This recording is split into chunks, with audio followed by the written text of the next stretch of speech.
Buenos días, en este video vamos a hablar del conflicto que se presentó en Argentina entre los años de 1976 y 1983. Además hablaremos sobre el proceso de justicia transicional que existió después del conflicto. Para comenzar, hablaremos de Juan Domingo Perón, el cual ganó las elecciones presidenciales del 23 de septiembre de 1973 con el 62% de los votos contra el candidato de la Unión Cívica Radical, Ricardo Balbín. Se convirtió en presidente por tercera vez el 12 de octubre de 1973 con su esposa María Estela Martínez de Perón como vicepresidenta, la cual se convertiría en la primera mujer en desempeñar ese cargo en su país con 42 años de edad. Perón asumió su tercera presidencia en una situación internacional muy complicada. Poco antes, el 23 de agosto de 1973, había comenzado a nivel mundial la crisis del petróleo, que cambió completamente las condiciones en las que el capitalismo y el estado de bienestar se venían desarrollando desde la década de 1930. A la muerte de Perón al año siguiente, Isabel asumió la presidencia el 1 de julio de 1974. Aunque hábil para representar a su marido en gestiones diplomáticas y políticas, como presidente fue incapaz de afrontar el complejo escenario de conflictividad política armada y crisis económica que atravesaba el país. El 24 de marzo de 1976 ocurrió lo que muchos esperaban. Isabel Perón fue detenida y trasladada a Neuquén.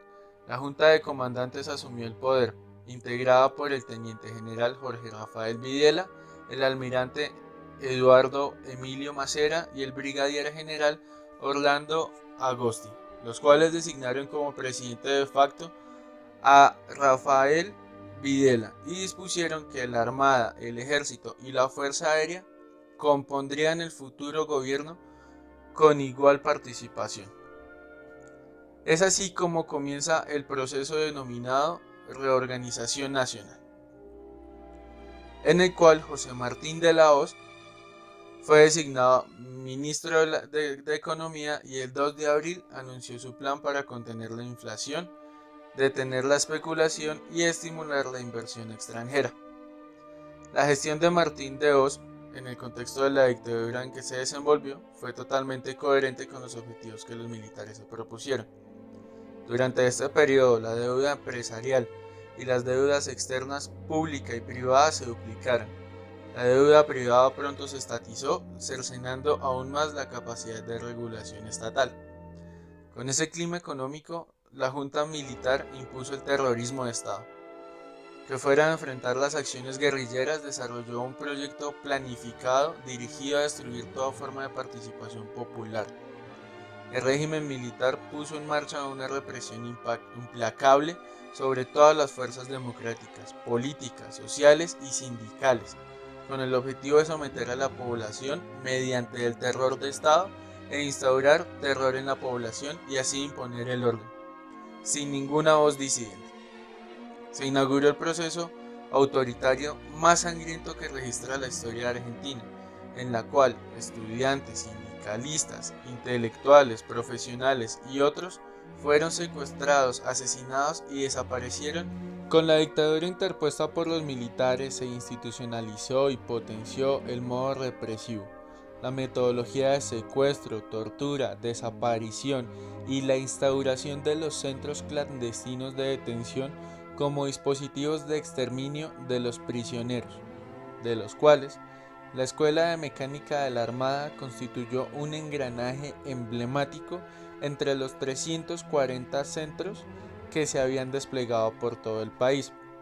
Además, las nuevas acciones del gobierno fueron las de suspender la actividad política, suspender los derechos de los trabajadores, intervenir los sindicatos, prohibir las huelgas, disolver el Congreso, disolver los partidos políticos, destituir la Corte Suprema de Justicia, intervenir la Confederación General Económica, suspender la vigencia del estatuto docente, clausurar locales nocturnos, ordenar el corte de pelo para los hombres, quemar miles de libros y revistas considerados peligrosos y censurar los medios de comunicación. Además, dentro de las acciones del nuevo gobierno, también se presentó la represión ilegal, en la cual la dictadura completó y profundizó el esquema de persecución y exterminio que comenzará sistemáticamente con la AAA liderada por López Rega. Dentro de la represión ilegal se presentó la distribución de desaparecidos según su profesión u ocupación, de los cuales se tiene conocimiento que el 30% fueron obreros, el 21% fueron estudiantes, el 17.8% de los desaparecidos fueron empleados, el 10.7% fueron profesionales, el 5.7% docentes, amas de casa fueron el 3.8%, el 5% fueron autónomos y varios, el 1.6% fueron periodistas, 1.3% actores y artistas y el 0.3% de los desaparecidos religiosos. Además, todos estaban incluidos en la categoría de enemigos de la nación. La metodología implementada consistió en la desaparición de personas, las cuales en realidad fueron llevadas a centros clandestinos de detención, operados por las fuerzas militares, donde se les sometía a interrogatorios basados en tormentos físicos. Estos centros clandestinos de detención se podrían encontrar dentro de las ciudades en el centro, con nombres tristemente famosos como la ESMA, el Vesubio, el Garaje Olimpo, el Pozo de Banfield o la Perla. Existieron 340 distribuidos por todo el territorio, los cuales estaban locales civiles, dependencias policiales o eran de las fuerzas militares.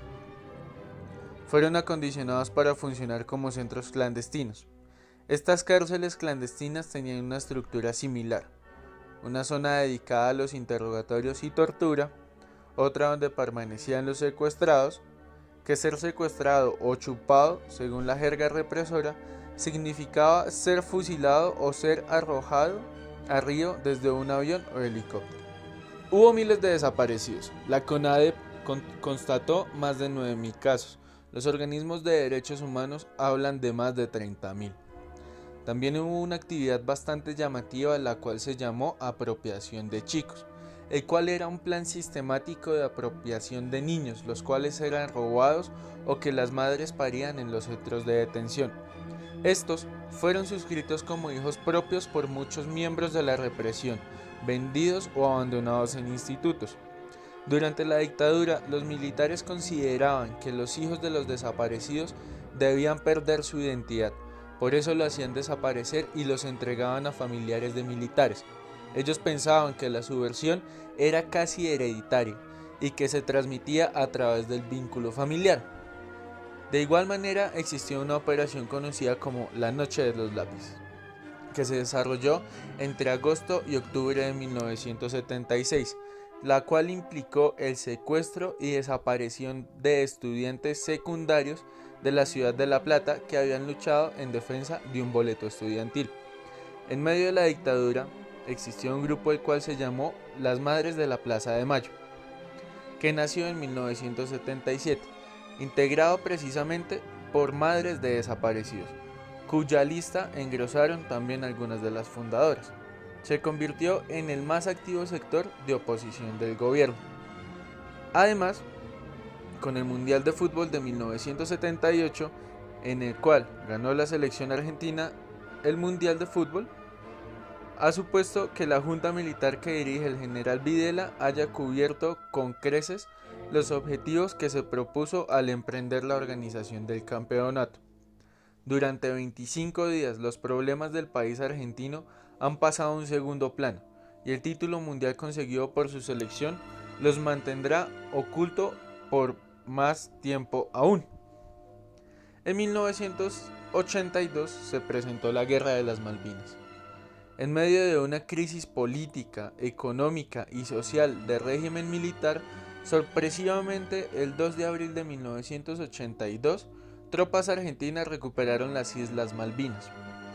Tras los frustrados intentos diplomáticos, la Fuerza de Tareas británica llegó al Atlántico Sur y comenzaron las hostilidades. Con hitos como el hundimiento del crucero General Belgrado, que produjo 322 muertes, y el destructor británico Sheffield, La guerra concluyó el 14 de junio con la rendición argentina. La derrota marcó el derrumbe político del régimen. El regreso de los soldados arrojó luz sobre las sospechas de lo que habían padecido sin los pertrechos y el entrenamiento suficiente para enfrentar a los británicos. Para defender las islas del ataque de ingleses, bien entrenados y equipados, la junta militar procedió a reclutar jóvenes argentinos, sin instrucción militar, la mayoría de los cuales provenía de provincias pobres del interior del país. La derrota catastrófica de Malvinas y el conocimiento de la muerte de centenares de jóvenes argentinos, que se cuentan más de 600, deterioraron el frente militar, pero sobre todo la reputación del ejército, el cual se consideró como mayor responsable del desastre. Ahora, ya que hemos hablado del conflicto, pasaremos a la parte más importante de este estudio, el proceso de justicia transicional, el cual dividiremos en 3 ciclos. El primer ciclo se refiere al esfuerzo del gobierno de Alfonsín, una vez terminada la dictadura, en articular una comisión de la verdad. La CONADEP, con claros fines de llevar a los jefes de régimen militar a la justicia penal común, presenta un informe final conocido como Nunca Más, el cual fue publicado en 1984 y distribuido en todas las escuelas y centros comunitarios. Hasta en kioscos de diarios era posible comprarlo. Ese informe fue utilizado como prueba en los juicios a la junta militar en el año siguiente. La principal polémica en relación al uso del informe Nunca Más como prueba fue el silenciamiento de la pertinencia política de los sobrevivientes y testigos, mostrando un claro direccionamiento del testimonio a una finalidad: refutar la teoría de los 2 demonios, que defendía que hubo una guerra donde los fines justificaban los medios. Es decir, los militares defendían a través de una supuesta e improbable equiparación de fuerzas con el enemigo. El segundo ciclo no tuvo un inicio notoriamente marcado por una iniciativa desde el Estado, sino que fueron algunos sectores de la sociedad civil que exigieron al poder público el conocimiento del destino de los desaparecidos y el esclarecimiento sobre los crímenes del terrorismo de Estado. Los juicios de la verdad, iniciados en 1997, fueron el fruto del trabajo colectivo de diversos familiares de desaparecidos políticos y organizaciones de derechos humanos, que usaron la justicia para investigar el paradero de las víctimas, aún sin la posibilidad de juzgar a los culpables. A partir de 1998 se descubrió una verdadera brecha en las leyes de la impunidad. El secuestro de los bebés nacidos en cautiverio no estaban contemplados dentro de las disposiciones de la amnistía, lo que permitió a los activistas de derechos humanos desarrollar nuevas estrategias que pudiesen pasar de la mera averiguación de la verdad a una instancia penal. En el 2001, las leyes de impunidad, sancionadas entre 1987 y 1990, fueron declaradas por un juez improcedentes, pero todavía hubo arreglos judiciales que impedían el acceso a la justicia penal para juzgar y condenar a represores. Fue recién el 21 de agosto de 2003, 2 meses después de la asunción del presidente Néstor Kirchner, que fue sancionada la ley 25779, que declaró nulas las leyes de la obediencia debida y punto final. Después, en 2006, impulsado por el Poder Ejecutivo, los juicios se intensificaron, abarcando cada vez más a represores. Las leyes de indulto que habían sido promulgadas por el presidente Menem en 1990 incluían ambas partes de la confrontación armada. No obstante, a partir de 2003, con la sanción de la ley 25779, que consideraba inconstitucionales los indultos, no fueron habilitados para juicio los líderes de las organizaciones armadas de izquierda que sobrevivieron a las persecuciones de la dictadura. Diferentemente del juicio a la junta militar en los años 80, el foco de los juicios actuales, aunque abarque centralmente militares y agentes de seguridad, progresivamente se ha ido la investigación también de muchos civiles que participaron de modos diversos como sacerdotes, jueces y exministros. Es decir, la complicidad civil pasó a ser sistemáticamente blanco de investigaciones de la justicia en este segundo ciclo de justicia transicional. En este sentido, un caso paradigmático fue la condenación del exministro de la Economía del régimen militar, José Alfredo Martínez de Oso, el cual fue uno de los grandes responsables por la destrucción del patrimonio público, empobrecimiento del sector laboral con empresas ligadas a grupos próximos al gobierno dictatorial, estatización de las deudas privadas y transferencia de grandes márgenes de lucro a favor de ciertos bancos y grupos financieros nacionales y extranjeros. Más allá de la domesticación del terror, la alianza entre militares y grupos económicos se hizo nítida cuando se descubrió que eran los propios empresarios de las grandes compañías quienes solicitaban el servicio de la dictadura para erradicar a dirigentes o delegados gremiales de sus establecimientos. Otra mudanza considerada un avance de la nueva fase procesual a partir de 2003 fue el énfasis colocado en la violencia sexual, que como se cree fue aplicada contra todos los prisioneros, especialmente sobre las mujeres. La violencia de género y los delitos contra la integridad sexual relatados por diversos testigos, al ser considerados como crímenes de lesa humanidad debido a la sistematicidad de su uso como modo de tortura, abren diversas posibilidades de procesamientos y condenaciones a perpetradores que quedarían impunes.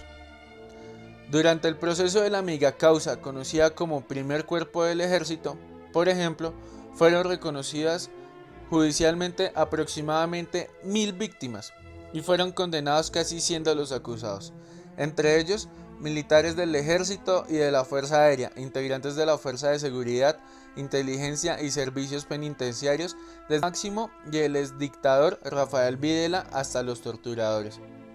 Otra megacausa, pero en provincia de Córdoba, conocida como La Perla, aún en juicio público, tiene 44 acusados. Esta megacausa está compuesta por otras 18 causas judiciales y cuenta con 983 testigos y se investiga lo ocurrido a 415 víctimas.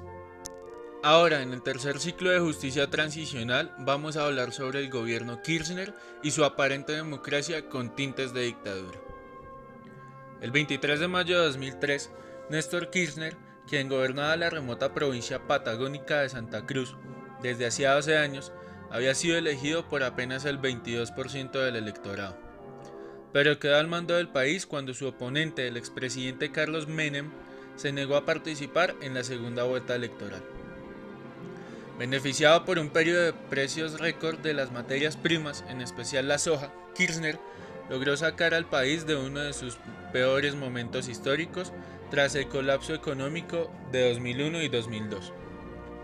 En 2007, el presidente fue sucedido por su esposa, la hasta entonces senadora Cristina Fernández, dando inicio a una etapa muy diferente del kirchnerismo, marcada por conflictos que algunos sectores como el campo, la prensa y el sindicalismo.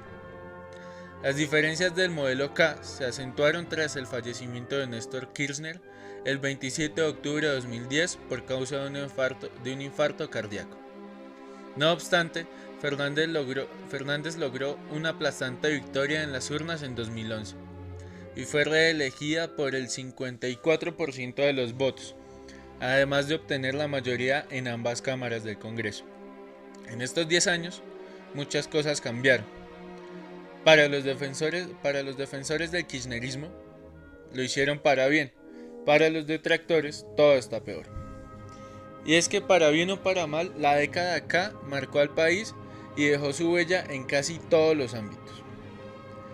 Y debemos destacar 10 ámbitos en los que se registraron grandes modificaciones.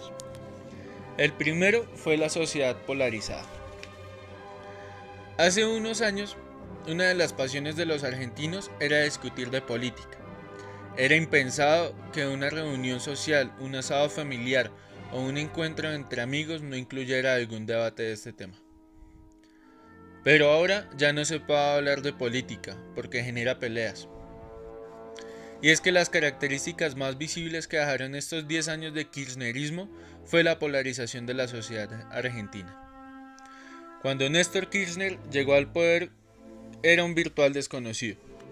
Pero poco tiempo después, su figura y la de su esposa y sucesora, Cristina Fernández, inspirarían entre los argentinos una pasión y un odio que muchos equiparan con el que en el pasado generaron Juan y Eva Perón, según un medio británico. Esa polarización puede verse en las calles. A finales de 2011, Fernández fue reelegida con el 54% de los votos, pero a pesar de ese enorme apoyo popular, poco después enfrentó una serie de movilizaciones masivas que llevaron a cientos de miles de antikirchneristas a protestar contra su gobierno. El segundo ámbito es la guerra con los medios. El Grupo Clarín, el principal grupo multimedios del país, que gracias a Néstor Kirchner obtuvo una extensión de sus licencias de TV y radio por 10 años y logró formar el mayor operador de cable de Argentina, pasó a convertirse a partir de 2008 en el enemigo número uno del gobierno. El catalizador del enfrentamiento fue la protesta agraria, que desestabilizó los primeros meses de la gestión de Cristina Fernández.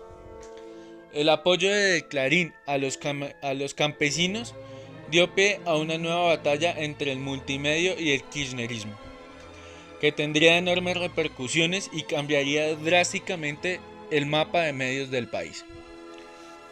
En 2009, el oficialismo aprobó la Ley de Medios, una legislación antimonopólica que redujo de 24 a 10 los servicios abiertos de radio y televisión en poder de un solo dueño y prohibió a una empresa propietaria de un canal abierto ser también proveedor del servicio de televisión por cable en la misma zona. El Grupo Clarín, el principal afectado por la norma, la impugnó ante la justicia, evitando hasta ahora tener que vender algunas de sus empresas.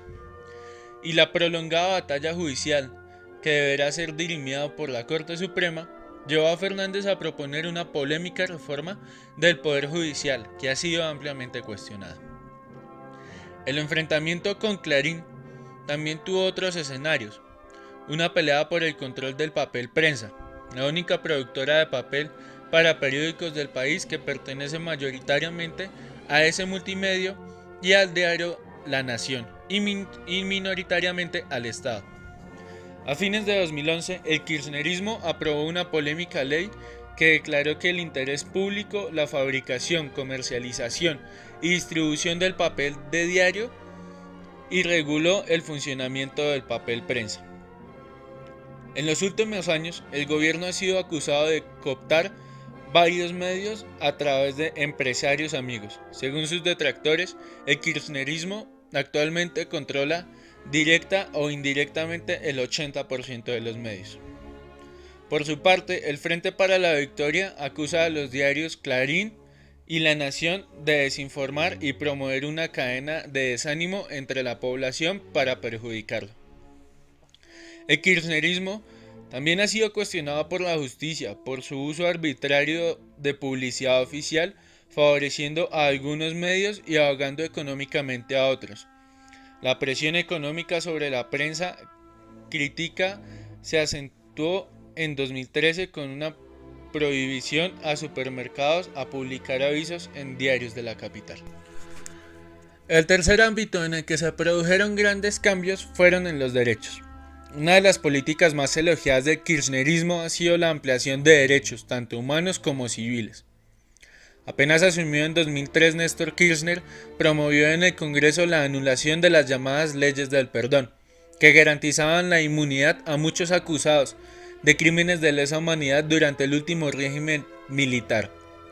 2 años más tarde, la Corte Suprema de Justicia convalidaría esa anulación y en 2007 declararía inconstitucional un indulto a los jerarcas militares, abriendo las puertas a cientos de juicios contra exrepresores.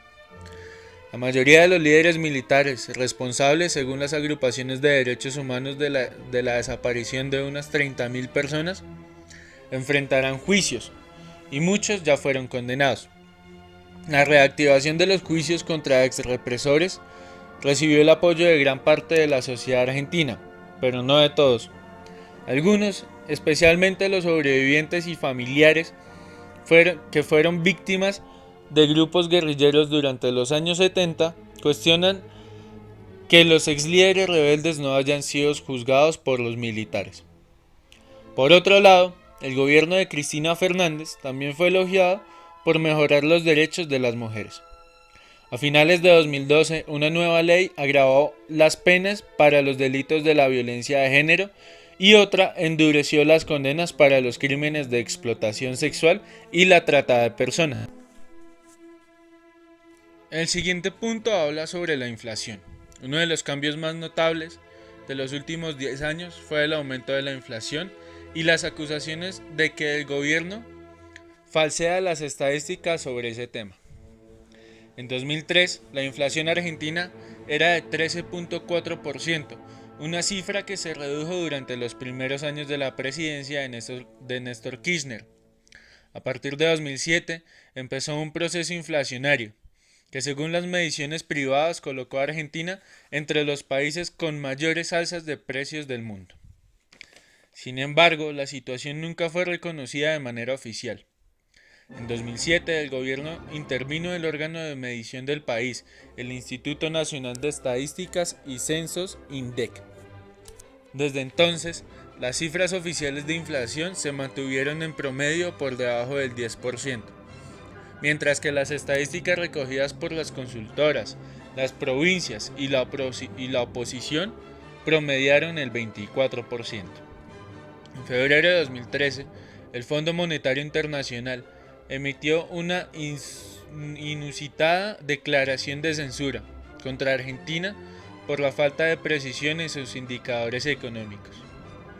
Un año antes, la prestigiosa revista británica The Economist había anunciado que dejaría de utilizar las estadísticas oficiales argentinas, al considerar que no tienen credibilidad. Sin embargo, Cristina Fernández ha realizado pocas menciones sobre este tema, alegando que el modelo económico kirchnerista es de crecimiento y no de metas de inflación. Según el gobierno, la inflación es consecuencia de la especulación de muchos comerciantes, que suben sus precios injustificadamente, y es fomentada por la difusión de estadísticas falsas. Con ese justificativo, en 2011 el gobierno empezó a multar con cifras de hasta $120.000 a las consultoras privadas que publicaban datos, sanciones que fueron anuladas por la justicia. Otro de los puntos importantes que se destacan es el empleo y la pobreza. Las cifras de la última década muestran el éxito que tuvo el kirchnerismo en dos pilares fundamentales: la creación de empleo y la reducción de la pobreza. Tras el colapso de la economía en 2002 y 2001, el 54% de la población vivía por debajo de la línea de pobreza, una cifra que el gobierno logró reducir en 2013 al 6.5% según los datos oficiales.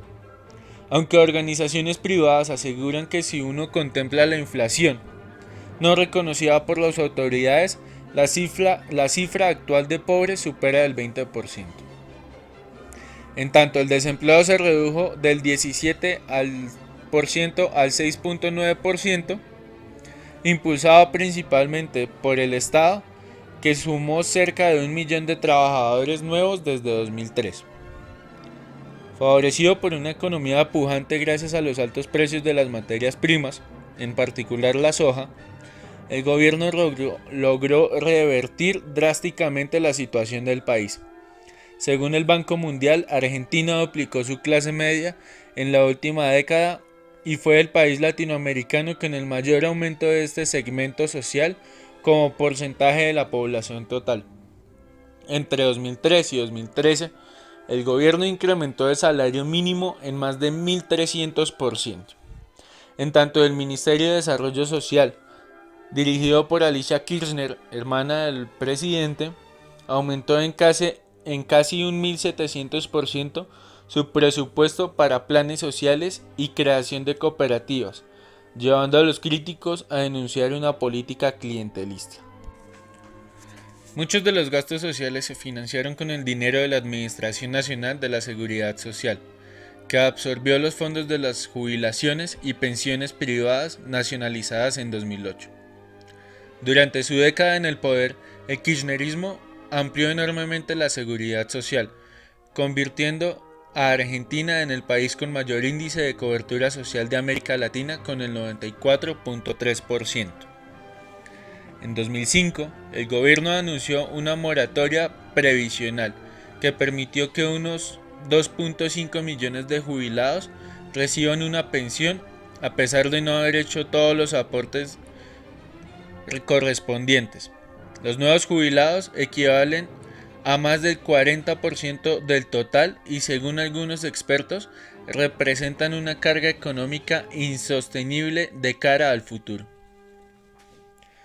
Por otro lado, otro ámbito en el que se presentaron grandes cambios fue el campo. Durante la última década, el campo se transformó. Se duplicó la siembra de soja, que pasó a representar el 60% del total de la tierra cultivada. Y el sector agrario fue más que nunca el motor económico del país.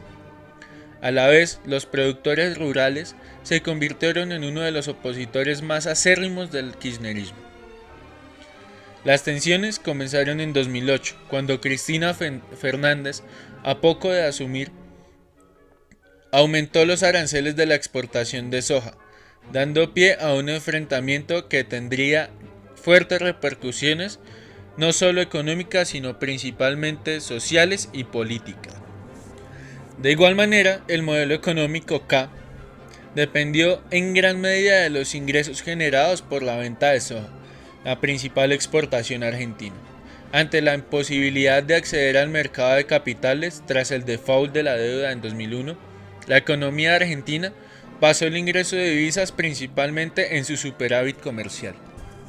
Otro de los cambios importantes que se presentaron fue en la política exterior, la cual llevó a Argentina a dar un vuelco sorpresivo, alejándose de Washington y acercándose al resto de América Latina, sobre todo a Venezuela y a Brasil, su principal socio comercial.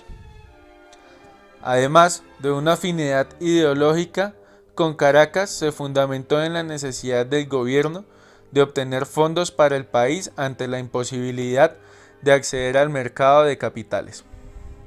Los Kirchner se opusieron a la creación del Área de Libre Comercio de las Américas, impulsado por Estados Unidos, y en cambio fomentaron la integración latinoamericana, defendiendo el Mercado Común del Sur, Mercosur, e impulsando la creación de la Unión de Naciones Sudamericanas, UNASUR, cuyo primer secretario general fue Néstor Kirchner.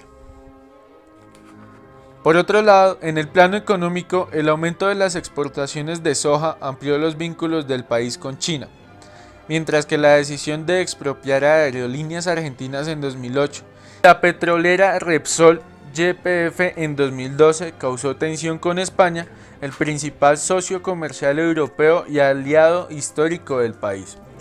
Por otro lado, en Argentina se presentó una juventud politizada.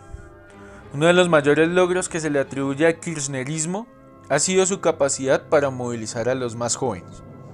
Una franja de la sociedad que desde la década de los años 70 se mantuvo apolítica. Incluso los detractores del gobierno reconocen que esta fuerza logró, como pocas otras, atraer a la juventud, que forma uno de los pilares centrales del apoyo al modelo K. Gran parte de la militancia kirchnerista agrupada en la organización Unidos y Organizados está compuesta por grupos juveniles, y la agrupación más influyente dentro del partido del gobierno es la Cámpora, fundada por Máximo Kirchner, hijo de Néstor Kirchner y Cristina Fernández. En los últimos años, Fernández nombró a varios miembros de esta agrupación juvenil en puestos claves, como la presidencia de la reestatizada Aerolíneas Argentinas o el viceministerio de Economía, algo que generó críticas de sus detractores. La Cámpora fue acusada de infiltrarse en las escuelas con la intención de adoctrinar a los más chicos, luego de que la prensa revelara que la agrupación realiza talleres políticos en colegios públicos. A finales de 2012, el oficialismo impulsó una ley para habilitar el sufragio voluntario a partir de los 16 años, con lo cual se podría jugar un papel importante en los próximos comicios legislativos de octubre que definiría el futuro del kirchnerismo. Además, que los jóvenes entre 16 y 17 años representaban el 4.2% del electorado total. Por otro lado, en 2003, cuando asumió Néstor Kirchner, la deuda pública nacional representaba el 138% del Producto Bruto Interno del país. 10 años más tarde, el kirchnerismo logró reducir ese peso al 40%, convirtiendo a Argentina en uno de los países con mayor nivel de desendeudamiento del mundo en la última década. Tras dos canjes exitosos en 2005 y 2010, el gobierno logró reestructurar el 93% de la deuda con una quita del más del 60% del capital. Sin embargo, no logró acordar con el restante 7% de los acreedores, llamados popularmente fondos buitres, que aún reclaman la totalidad de lo adeudado. En 2012, la justicia estadounidense falló a favor de un grupo de acreedores disidentes, los holduts, y ordenó a Argentina a pagarles. El gobierno se negó a ofrecerles más que al resto de los acreedores y apeló la sentencia, viéndose envuelto en una serie de embargos pedidos por los holduts sobre los bienes argentinos. El caso más notorio fue el de la fragata Libertad, que fue retenida en Ghana por casi 3 meses. A pesar de no haber tenido acceso a los organismos de crédito, el kirchnerismo cumplió con los pagos de la deuda desde 2003 utilizando sus reservas. En 2006, usó 1/3 de los fondos del Banco Central para cancelar toda la deuda del país con el Fondo Monetario Internacional, organismo al que culpó de haber contribuido con la crisis de 2001. El uso de esos fondos para cancelar el pasivo del país, sumado a una caída del superávit comercial, hizo que las reservas de Argentina cayeran en 2013 a su punto más bajo en los últimos 6 años, lo que llevó al gobierno a imponer fuertes restricciones al dólar. Sin embargo, Cristina Fernández aseguró que los mercados financieros castigan al país por su política económica heterodoxa y su negativa a volver a endeudar. Por último, en el ámbito en el que se causaron grandes cambios fue en el dólar. En Argentina estaban habituados a una economía que cíclicamente entra en crisis. Muchos argentinos se acostumbraron en las últimas décadas a ahorrar en dólares. También desde los años 90, el país se hizo cada vez más dependiente de las importaciones, que bajo el kirchnerismo alcanzó cantidades récord. Todo eso cambió drásticamente en los últimos 2 años debido a una serie de restricciones impuestas por el gobierno para tratar de hacer frente a diversos problemas económicos. Así, el peso se apreció, reduciendo la competitividad del país y llevando a una fuga de capitales entre 2008 y 2012, que representó una salida de unos 60.000 millones de dólares. Opuesto a devaluar, el gobierno buscó contrarrestar el fenómeno aplicando una serie de medidas y restricciones que causaron gran descontento social. Primero, buscó frenar la caída del superávit comercial, la principal fuente de ingresos de divisas que venía cayendo desde 2009, principalmente debido al aumento de las importaciones de combustible. Además, Fernández limitó drásticamente las importaciones, que entre 2003 y 2011 habían crecido un 530%. Así, de un día para otro, muchas industrias que dependían de insumos importados debieron buscar la manera de reemplazarlos, y los argentinos dejaron de tener acceso a algunos productos a los cuales estaban habituados, entre ellos algunos medicamentos y aparatos tecnológicos. Estas restricciones cambiarias afectaron a muchos argentinos que debieron encontrar otra forma de resguardar sus ahorros de la inflación, y limitaron severamente a los viajeros, que vieron restringido su acceso a monedas extranjeras. Si bien las medidas lograron reducir la fuga de capitales, también alimentaron el mercado ilegal de divisas y generaron un aumento del dólar paralelo y que duplicó el valor del dólar oficial. Es así como terminamos con el proceso de justicia transicional que se presentó en Argentina. Agradecemos su atención